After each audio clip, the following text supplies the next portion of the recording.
ಇರೋರು ಪರಿಚಯಸ್ಥರ ಬಳಿ ಸಹಾಯ ಕೇಳೋದು ಕಾಮನ್. ದುಡ್ಡಿನ ಸಮಸ್ಯೆ ಬಂದಾಗ ಸಾಲ ಕೇಳೋದು ಕೂಡ ಮಾಮೂಲಿ. ಆದ್ರೆ ಇಲ್ಲೊಬ್ರು ಸ್ವಾಮೀಜಿ ಬಳಿ ಕಷ್ಟ ಅಂತ ಹೋದ್ರೆ ದುಡ್ಡು ಕೊಡಿ ಸ್ವಾಮಿ ಅಂತ ಮತ್ತೆ ವಾಪಸ್ ಕೊಡ್ತೀನಿ ಅಂತ ಸಹಾಯ ಕೇಳಿದ್ರೆ ನೇರವಾಗಿ ಮಂಚಕ್ಕೆ ಕರೆತಿದ್ದಾರಂತೆ. ಆ ಸ್ವಾಮೀಜಿಯ ಮಂಚದ ವಿಷಯ ಹಾಗೂ ನಗ್ನ ಕಹಾನಿಯನ್ನ ಮಹಿಳೆ ಎಳೆ ಎಳೆಯಾಗಿ ಬಿಚ್ಚಿಟ್ಟಿದ್ದಾಳೆ. ಇಷ್ಟಕ್ಕೂ ಆ ಮಹಿಳೆಯ ಆರೋಪವೇನು? ಸ್ವಾಮೀಜಿ ಮಂಚಕ್ಕೆ ಕರೆದಿದ್ದಾರೆ ಅನ್ನೋದಕ್ಕೆ ಸಾಕ್ಷಿ ಏನಿದೆ? ಆ ಮಹಿಳೆಯ ಆರೋಪಕ್ಕೆ ಸ್ವಾಮೀಜಿ ಕೊಟ್ಟ ಉತ್ತರವೇನು? ಏನಿದು ಮಂಚದ ವಿಷಯ? ಎಲ್ಲವನ್ನ ತೋರಿಸ್ತೀವಿ ನೋಡಿ. ಟೈಮ್ ಸಿಕ್ಕಾಗ್ಲೆಲ್ಲ ರೀಲ್ಸ್ ಮಾಡೋದು, ಸಿನಿಮಾ ಹಾಡುಗಳಿಗೆ ಲುಕ್ ಕೊಡೋದು, ಸಿನಿಮಾ ಡೈಲಾಗ್ಗಳಿಗೆ ಲಿಪ್ ಸಿಂಕ್ ಮಾಡೋದು, ಆ ವಿಡಿಯೋಗಳನ್ನ ಈ ಸುಂದರಿ ಇನ್ಸ್ಟಾಗ್ರಾಮ್ನಲ್ಲಿ ಪೋಸ್ಟ್ ಮಾಡ್ತಿದ್ಲು. ಇವರ ನಟನೆ ನೋಡಿ ಕೆಲವರು ಲೈಕ್ಸ್ ಕೊಡ್ತಿದ್ರು, ಇನ್ ಕೆಲವರು ಫಾಲೋ ಕೂಡ ಮಾಡ್ತಿದ್ರು, ಇನ್ ಕೆಲವರು ಈಕೆಗೆ ಇದೆಲ್ಲ ಬೇಕಾ ಅಂತ ಕಾಮೆಂಟ್ಸ್ ಕೂಡ ಹಾಕ್ತಿದ್ರು. ಹೀಗಿದ್ರು ಈ ಮದನಾರಿ ರೀಲ್ಸ್ ಮಾಡೋದನ್ನ ನಿಲ್ಲಿಸ್ತಾಗಿರ್ಲಿಲ್ಲ. ಕ್ಯಾಮರಾ ಮುಂದೆ ಬಂದು ನಿಲ್ಲೋದನ್ನ ಬಿಡ್ತಿರ್ಲಿಲ್ಲ. ಈ ನಡುವೆ ಈ ಚಲುವೆಯ ಅದೊಂದು ಪೋಸ್ಟ್ ನೋಡಿ, ಅದೊಂದು ವಿಡಿಯೋ ನೋಡಿ ಇನ್ಸ್ಟಾ ಸ್ನೇಹಿತರೆಲ್ಲ ಶಾಕ್ ಆಗಿದ್ರು. ಅಯ್ಯೋ ಇದೇನಪ್ಪ ಶಿವ ಅಂತ ಅದೊಬ್ಬ ಸ್ವಾಮೀಜಿಗೆ ಬೈಯೋಕೆ ಶುರು ಮಾಡಿದ್ರು. ಯಾಕಂದ್ರೆ ಈ ಸುಂದ್ರಿ ಇನ್ಸ್ಟಾದಲ್ಲಿ ಸ್ವಾಮೀಜಿಯೊಬ್ಬನ ಮಂಚದ ವಿಷಯವನ್ನ ಪ್ರಪಂಚದ ಮುಂದೆ ಇಟ್ಟಿದ್ರು. ಅದೇನು ಅನ್ನೋದನ್ನ ನೋಡ್ತಾ ಕಿವಿ ಕೊಟ್ಟು ಕೇಳಿಸ್ಕೊಳ್ಳಿ. ಈ ಸ್ವಾಮೀಜಿಯವ್ರು ಎಷ್ಟು ಒಳ್ಳೆಯವ್ರು ಗೊತ್ತಾ? ಒಂದು 5,000 ಕಾಸು ಕೊಡ್ತೀನಿ ರೂಮ್ ಬರ್ರಿ ಅಂತ ಕೇಳೋ ಸ್ವಾಮೀಜಿಯವರು. ಅದಕ್ಕೆ ಎಲ್ಲರಿಗೂ ಶೇರ್ ಮಾಡಿ, ನಾನು ಅದು ಮಾತಾಡಿರೋದು ವಿಡಿಯೋ ಸಮೇತ ಐತೆ ಹಾಕ್ತೀನಿ. ಎಲ್ಲರಿಗೂ ಶೇರ್ ಮಾಡಿ ಕಮೆಂಟ್ ಮಾಡಿ ಪ್ಲೀಸ್ ಪ್ಲೀಸ್ ಪ್ಲೀಸ್. ಅಯ್ಯಯ್ಯೋ ಕೇಳಿಸ್ಕೊಂಡ್ರ? ಈ ಹೆಣ್ಣು ಮಗಳು ಹೇಳೋದನ್ನ ಕೇಳಿಸ್ಕೊಂಡ್ರ? ಈ ಸ್ವಾಮೀಜಿ ಎಷ್ಟು ಒಳ್ಳೆಯವರು ಗೊತ್ತಾ ಅಂತ ಮಾತು ಶುರು ಮಾಡ್ತಾಳೆ. ಕೊನೆಗೆ ಸ್ವಾಮೀಜಿ ಎಂತಹ ವ್ಯಕ್ತಿ ಅನ್ನೋದನ್ನ ವಿವರಿಸಿದ್ದಾಳೆ. ಬೇರೆ ಹೆಣ್ಣು ಮಕ್ಕಳಿಗೆ ಈ ರೀತಿ ಆಗ್ಬಾರ್ದು ಅಂತ ವಿಡಿಯೋ ಮಾಡ್ತಿದ್ದೀನಿ, ಎಲ್ಲ ಸಾಕ್ಷಿಗಳನ್ನ ಪೋಸ್ಟ್ ಮಾಡ್ತೀನಿ ಅಂತ ಹೇಳ್ತಾರೆ.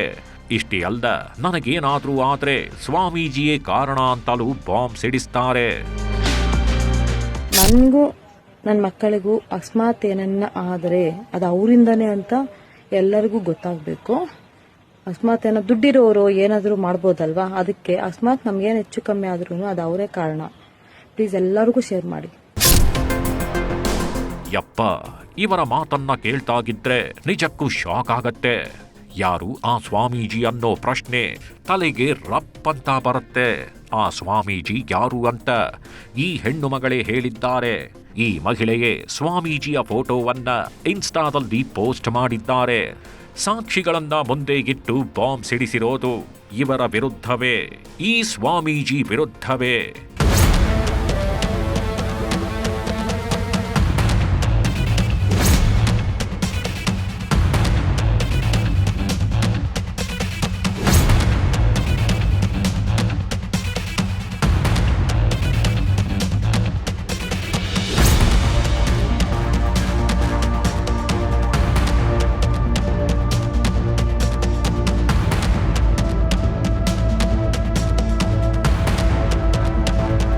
ಭುಜದ ತನಕ ಕೂದಲು ಬೆಳೆಸ್ಕೊಂಡು ಕೊರಳಲ್ಲಿ ರುದ್ರಾಕ್ಷಿ ಮಾಲೆ ಹಾಕೊಂಡು ಆಂಧ್ರ ಮುಖ್ಯಮಂತ್ರಿ ಚಂದ್ರಬಾಬು ನಾಯ್ಡು ಜೊತೆ ಪೋಸ್ ಕೊಡ್ತಿರೋ ಇದೇ ಸ್ವಾಮೀಜಿ ವಿರುದ್ಧವೇ ಮಹಿಳೆ ಸ್ಫೋಟಕ ಆರೋಪ ಮಾಡ್ತಿರೋದು. ಮಂಚಕ್ಕೆ ಕರೆದಿರೋ ಒಳ್ಳೆ ಸ್ವಾಮೀಜಿ ಇವರೇ ಅಂತ ಲೇಡಿ ಹೇಳ್ತಿರೋದು. ಹೆಸರು ಬ್ರಹ್ಮಾನಂದ ಗುರೂಜಿ. ಬೆಂಗಳೂರು ಗ್ರಾಮಾಂತರ ಜಿಲ್ಲೆಯ ದೊಡ್ಡಬಳ್ಳಾಪುರ ತಾಲೂಕು ಮೆಳೆಕೋಟೆಯಲ್ಲಿರುವ ಮಹರ್ಷಿ ಶ್ರೀ ವಾಲ್ಮೀಕಿ ಗುರುಕುಲ ಪೀಠದ ಸ್ವಾಮೀಜಿ.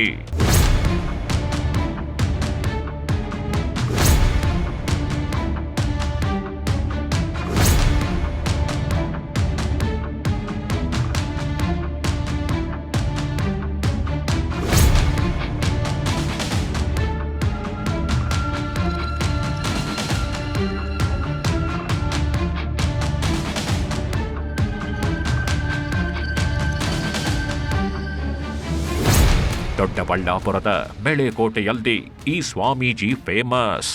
ಟ್ರಸ್ಟ್ ಕೂಡ ಓಪನ್ ಮಾಡಿಕೊಂಡು ಹೆಸರು ಮಾಡಿರೋ ಬ್ರಹ್ಮಾನಂದ ಗುರೂಜಿ ಇವರು.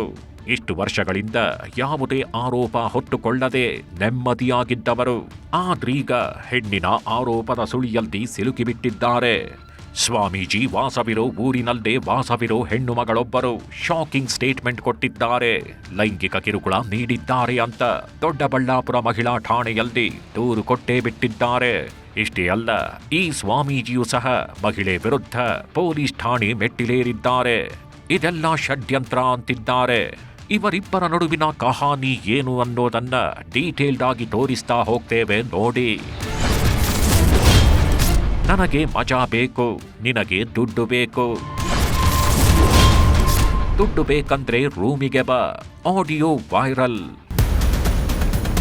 ಮೆಳೆಕೋಟೆಯಲ್ಲಿರುವ ಮಹರ್ಷಿ ಶ್ರೀ ವಾಲ್ಮೀಕಿ ಗುರುಕುಲ ಪೀಠದ ಸ್ವಾಮೀಜಿ ನಾನು ತಪ್ಪು ಮಾಡಿಲ್ಲ, ಇದೆಲ್ಲ ಷಡ್ಯಂತ್ರ ಅಂತಿದ್ದಾರೆ. ಮಹಿಳೆ ನೋಡಿದ್ರೆ ಮಹರ್ಷಿ ತುಂಬಾ ಒಳ್ಳೆಯವರು. ಅದು ಯಾವ ರೀತಿ ಅಂದ್ರೆ ಮಂಚಕ್ಕೆ ಕರೆಯೋ ಸ್ವಾಮೀಜಿ, ದುಡ್ಡು ಕೇಳಿದ್ರೆ ರೂಮಿಗೆ ಕರೆಯೋ ಗುರೂಜಿ ಅಂತ ಫುಲ್ ಗರಂ ಆಗಿದ್ದಾರೆ. ದೂರು ಕೊಟ್ಟು ಆಡಿಯೋವೊಂದನ್ನ ರಿಲೀಸ್ ಮಾಡಿದ್ದಾರೆ. ಸ್ವಾಮೀಜಿ ಮಾತನಾಡಿದ್ದಾರೆ ಎನ್ನಲಾಗ್ತಿರೋ ಆಡಿಯೋವೊಂದು ನಿಜಕ್ಕೂ ದೊಡ್ಡಬಳ್ಳಾಪುರದಲ್ಲಿ ಬೇರೆ ಲೆವೆಲ್ಗೆ హల్చల్ ఎబ్బిసిಬಿಟ್ಟಿದೆ. దానికి నేను డిసైడ్ చేసినాను, నీకు దుడ్లు కావాలా నాకు ఎంజాయ్మెంట్ కావాలా, వస్తే ఇస్తా లేదంటే అంతే. నువ్వు అదే తరతానే చూస్తాను, నేను అదే ತರ చూస్తాను. ಒಂದು ಗ್ರಾಮದ ನಿವಾಸಿಗಳಾಗಿರೋದ್ರಿಂದ ಸಹಜವಾಗಿಯೇ ಇಬ್ಬರಿಗೂ ಪರಿಚಯ ಆಗಿದ್ರೂ ಆಗಿರಬಹುದು. ಸ್ವಾಮೀಜಿ ಅಂತ ಕಷ್ಟ ಹೇಳ್ಕೊಂಡು ಬಂದಿರಬಹುದು. ಆದ್ರೆ ವೈರಲ್ ಆಗಿರೋ ಆಡಿಯೋ ನೋಡಿದ್ರೆ ನಿಜಕ್ಕೂ ಈ ಸ್ವಾಮೀಜಿ ಮೇಲಿನ ಅಭಿಪ್ರಾಯವೇ ಚೇಂಜ್ ಆಗಿದೆ. ಜನರಿಗೆ ಈ ಗುರೂಜಿ ಇಂಥ ವ್ಯಕ್ತಿನಾ ಅಂತ ಶಾಕ್ ಆಗಿದ್ದಾರೆ. ಹೆಣ್ಣು ಮಗಳು ರಿಲೀಸ್ ಮಾಡಿರೋ ಆಡಿಯೋದಲ್ಲಿರೋದೆಲ್ಲ ಸತ್ಯಾನ ಅಂತ ಯೋಚನೆ ಮಾಡ್ತಿದ್ದಾರೆ. ಇಷ್ಟೇ ಅಲ್ಲ, ಸೈಟ್ ಒಂದರ ವಿಚಾರಕ್ಕೆ ವ್ಯವಹಾರ ನಡೆದಿತ್ತಂತೆ. ಇನ್ನೇನು ಮಹಿಳೆ ಕೈ ಸೇರಬೇಕಿದ್ದ ಸೈಟ್ ಪತ್ರ ಮಿಸ್ ಆಗಿತ್ತಂತೆ. ಹೀಗಾಗಿ ಸ್ವಾಮೀಜಿ ಸೈಟ್ ಪತ್ರ ಬೇಕಾ, ದುಡ್ಡು ಬೇಕಾ, ಹಾಗಿದ್ರೆ ರೂಮಿಗೆ ಬಾ ಅಂತ ಕರೆದಿದ್ದಾರೆ ಅಂತ ಮಹಿಳೆ ಆರೋಪ ಮಾಡ್ತಿದ್ದಾರೆ. నువ్వు ఇచ్చేదా దుడ్లు నువ్వు ఇచ్చేదా దుడ్లు రూమ్ కా వస్తావా? రూమ్కి వచ్చేయలేదు. నాకేం ఫ్రీగా ఇచ్చాక తిక్కలా నీకే? ఫ్రీగా నాకు ఫ్రీగా దుడ్లకు మాత్రం నేను కావాలా, నీకు ఎంజాయ్ చేసేకి నగనక్కొని అందరితో మాట్లాడక ಬೇರೆ వాళ్ళు కావాలా, నేనేం చేయాలి నీకు ದುಡ್లు? ಈ ಹಿಂದೆ ಸ್ವಾಮೀಜಿ ತಮ್ಮ ಪರಿಚಯದವರಿಂದ ಕಡಿಮೆ ಬೆಲೆಗೆ ಸೈಟ್ ಕೊಡಿಸುವ ಭರವಸೆ ನೀಡಿದ್ರಂತೆ. 13 ಲಕ್ಷ ಮೌಲ್ಯದ ಸೈಟ್ ಅನ್ನು 11 ಲಕ್ಷಕ್ಕೆ ಕೊಡಿಸೋದಾಗಿ ಮಾತುಕತೆ ನಡೆಸಿದ್ರಂತೆ. ಆದರೆ ತಮ್ಮ ಬಳಿ 8 ಲಕ್ಷ ಮಾತ್ರ ಆಗಿದೆ ಅಂತ ಮಹಿಳೆ ಹೇಳಿದ್ರಂತೆ. ಹೀಗಾಗಿ ಉಳಿದ ಹಣಕ್ಕೆ ಸಹಾಯ ಮಾಡೋದಾಗಿ ಸ್ವಾಮೀಜಿ ಹೇಳಿದ್ರಂತೆ. ಸಾಲದಕ್ಕೆ 5 ಲಕ್ಷ ರೂಪಾಯಿಯನ್ನ ಅಡ್ವಾನ್ಸ್ ಆಗಿ ಮತ್ತೊಬ್ಬರಿಗೆ ಸ್ವಾಮೀಜಿ ಕೊಡಿಸಿದ್ರಂತೆ. ಆದರೆ 1 ವರ್ಷ ಕಳೆದರೂ ಸೈಟ್ ನೀಡದೆ, ಅಡ್ವಾನ್ಸ್ ಹಣವನ್ನು ವಾಪಸ್ ನೀಡದೆ ನಿರ್ಲಕ್ಷ್ಯ ವಹಿಸಿದ್ರಂತೆ. ಹೀಗಾಗಿ ಮಹಿಳೆ ಹಣ ವಾಪಸ್ ಕೇಳಿದ್ರೆ ಮಂಚಕ್ಕೆ ಕರೆದಿದ್ದಾರಂತೆ. ಆಗಾಗ ಫೋನ್ ಮಾಡೋದು, ವಿಡಿಯೋ ಕಾಲ್ ಮಾಡೋದು ಮಾಡಿ ಕಿರುಕುಳ ಕೊಡ್ತಿದ್ರಂತೆ. ಈ ಎಲ್ಲ ವಿಷಯ ಗೊತ್ತಾಗಿ ಮಹಿಳೆಯನ್ನ ಗಂಡ ಬಿಟ್ಟು ಹೋಗಿದ್ದಾನಂತೆ. ಇದು ಒಂದು ಸೈಟಿನ ವಿಚಾರಕ್ಕಾಗಿ 2 ವರ್ಷಗಳ ಹಿಂದೆ ನನಗೆ ಅವರು ಬಂದು ಅಪ್ರೋಚ್ ಮಾಡ್ತಾರೆ, ಈ ಥರ ಎಲ್ಲಾದರೂ ಒಂದು ಸೈಟ್ ಕೊಡಿಸಿ ಅಂತ. ನಾನು ಆ ವ್ಯವಹಾರ, ಸೈಟಿನ ವ್ಯವಹಾರ ಎಲ್ಲ ಮಾಡೋದಿಲ್ಲ ಅಂತ ಕೇಳಿದಾಗ ಅವರು ನರೇಶ್ ಎಲ್ಲ ರಿಕ್ವೆಸ್ಟ್ ಮಾಡ್ತಾರೆ, ನೀವು ಸಮಾಜದಲ್ಲಿ ಒಂದು ದೊಡ್ಡ ವ್ಯಕ್ತಿ ಇದ್ದೀರಿ, ನೀವು ಹೇಳಿದ್ರೆ ಸ್ವಲ್ಪ ಕಮ್ಮಿ ಕೊಡ್ತಾರೆ ಅಂತ. ನಮ್ಮೂರಲ್ಲೇ ಒಂದು ಲೇಔಟ್ ಮಾಡಿದ್ದಾರೆ ರಾಜಣ್ಣ ಅಂತ, ದೊಡ್ಡಬಳ್ಳಾಪುರದವರು. ಅವ್ರ ಹತ್ರ ನಾನು ಮಾತಾಡಿ 11 ಲಕ್ಷಕ್ಕೆ ಸೈಟನ್ನು ರೇಟು ಮಾತಾಡ್ಬಿಟ್ಟು 5 ಲಕ್ಷ ರೂಪಾಯಿಯನ್ನು ಮುಂಗಡ ಹಣವಾಗಿ ಇವರೇ ತಗೊಂಡೋಗಿ ಅವ್ರಿಗೆ ಕೊಡ್ತಾರೆ. ಮಹಿಳೆ ವಿರುದ್ಧವೇ ಗುರೂಜಿ ಫುಲ್ ಗರಂ. ಯಾವಾಗ ಆಡಿಯೋ ಹಾಗೂ ವಿಡಿಯೋ ವೈರಲ್ ಆಯ್ತೋ, ಯಾವಾಗ ತನ್ನ ವಿರುದ್ಧ ದೂರು ದಾಖಲಾಯ್ತೋ, ಬ್ರಹ್ಮಾನಂದ ಗುರೂಜಿ ಸಿಡಿದೆದ್ದಿದ್ದಾರೆ. ಇದೆಲ್ಲ ಬರೀ ಸುಳ್ಳು, ತನ್ನ ವಿರುದ್ಧ ನಡೀತಿರೋ ಷಡ್ಯಂತ್ರ ಆಗಿದ್ದು. ಮಹಿಳೆ ಮತ್ತು ಆಕೆಯ ಕುಟುಂಬದವರು ಹಣಕ್ಕಾಗಿ ಬ್ಲ್ಯಾಕ್ ಮೇಲ್ ಮಾಡಿದ್ದಾರೆ ಎಂದು ಬ್ರಹ್ಮಾನಂದ ಸ್ವಾಮೀಜಿ ಪ್ರತಿ ದೂರು ದಾಖಲಿಸಿದ್ದಾರೆ. ಫೋಟೋ, ಆಡಿಯೋ, ವಿಡಿಯೋಗಳನ್ನು ಸಾಮಾಜಿಕ ಮಾಧ್ಯಮಗಳಲ್ಲಿ ಪೋಸ್ಟ್ ಮಾಡಿ ಮಾನ ಮತ್ತು ಖ್ಯಾತಿಯನ್ನು ಹಾಳು ಮಾಡಿದ್ದಾರೆಂದು ದೊಡ್ಡಬಳ್ಳಾಪುರ ಗ್ರಾಮಾಂತರ ಪೊಲೀಸ್ ಠಾಣೆಯಲ್ಲಿ ಪ್ರತಿ ದೂರು ನೀಡಿದ್ದಾರೆ. ಇವರು ಈ ಸೈಟು ರಿಜಿಸ್ಟರ್ ಆಗಲಿಲ್ಲ, ಹೇಗಾದರೂ ಮಾಡಿ ಇವ್ರ ಹತ್ರ ನಾವು ದುಡ್ಡು ವಾಪಸ್ ದುಡ್ಡು ಇವ್ರ ಹತ್ರ, ಸ್ವಾಮೀಜಿ ಹತ್ರ ದುಡ್ಡಿದೆ ಅಂತ ಇವ್ರ ಊಹೆ. ತುಂಬ ದುಡ್ಡಿದೆ ಇವ್ರ ಹತ್ರ, ಹೇಗಾದರೂ ಮಾಡಿ ನಾವು ಬ್ಲ್ಯಾಕ್ ಮೇಲ್ ಮಾಡಿ ದುಡ್ಡು ತೊಗೋಬೇಕು ಅಂತೇಳಿ ನನ್ನ ಹತ್ರ ಈ ಫೋನಲ್ಲಿ ಸಲಿಗೆಯಿಂದ ಮಾತಾಡೋಕ್ಕೆ ಪ್ರಾರಂಭ ಮಾಡ್ತಾರೆ.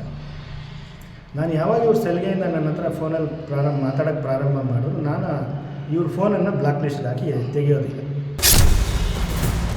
ಬ್ರಹ್ಮಾನಂದ ಗುರೂಜಿ ಇಷ್ಟಕ್ಕೆ ಸುಮ್ಮನಾಗಿಲ್ಲ. ತನ್ನ ವಿರುದ್ಧ ಷಡ್ಯಂತ್ರ ಮಾಡಿರೋದ್ರ ಹಿಂದೆ ದೊಡ್ಡ ತಂಡ ಬೇಕಿದೆ. ವಿಚಾರಣೆಗೆ ನಾನ್ ರೆಡಿ, ಆ ಮಹಿಳೆ ರೆಡಿನಾ ಅಂತ ಪೊಲೀಸ್ ಠಾಣೆ ಮೆಟ್ಟಿಲೇರಿದ್ದಾರೆ.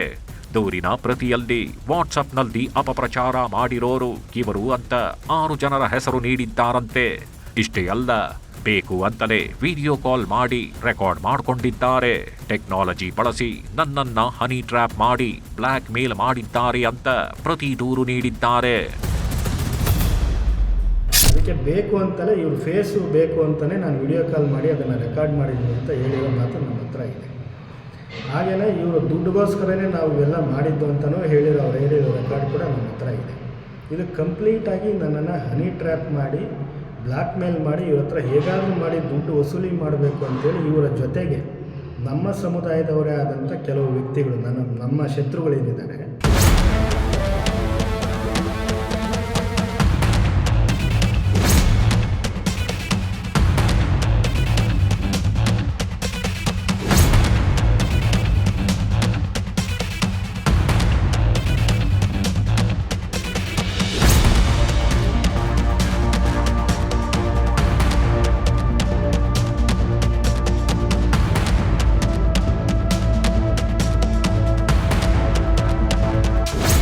ಮತ್ತೊಂದೆಡೆ ಬ್ರಹ್ಮಾನಂದ ಗುರೂಜಿ ಮೇಳೆಕೋಟೆ ಬಳಿ ಸರಕಾರದ ಆರ್ಥಿಕ ನೆರವಿನಿಂದ ಮಹರ್ಷಿ ಶ್ರೀ ವಾಲ್ಮೀಕಿ ಗುರುಕುಲ ಪೀಠದ ಆಶ್ರಮವನ್ನ ಸ್ಥಾಪಿಸಿರೋದು ಕೂಡ ಬಯಲಾಗಿದ್ದು ಇದೀಗ ಚರ್ಚೆಗೆ ಗ್ರಾಸವಾಗಿದೆ.